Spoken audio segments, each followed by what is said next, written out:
And you've got quite the collection of Prince memorabilia, right? Well, I do try. It's Yeah, been yeah.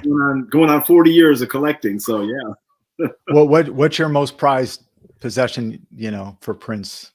Probably a physical possession, different from all the memories that we have and a bunch of them that you and I have had together, is probably the autograph that I got when you and I met Right. Prince, or the artist formerly known as Prince, back in July 1994.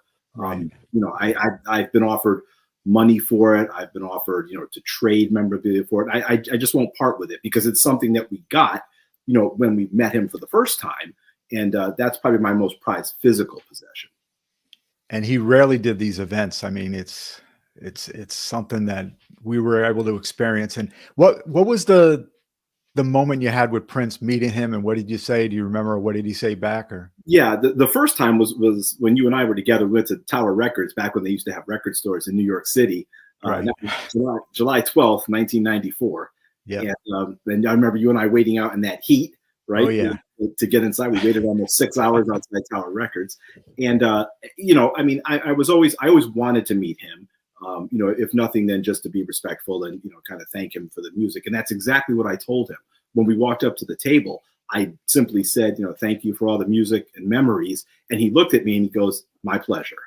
Signed Right. my Vibe magazine, very nice, very quiet, very understated. And then we, obviously, remember, we didn't have a lot of time because we got to get autographs from the whole band and Maite and Nona as well.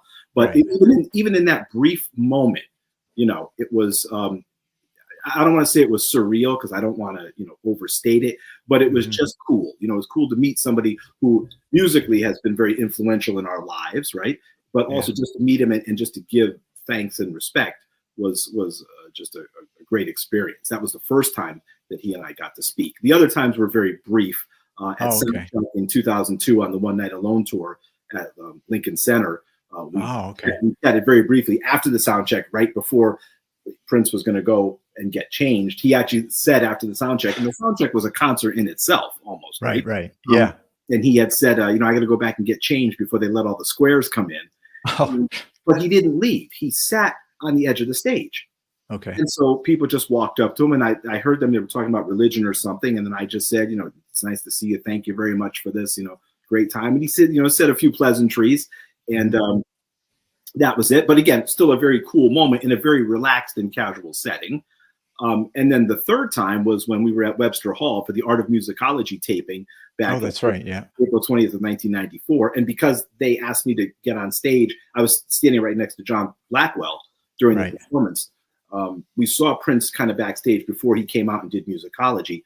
But when he ended up coming out to kick the band off to do Life of the Party, which MTV didn't air, Right. he came back to the drum kit and he was counting the band off.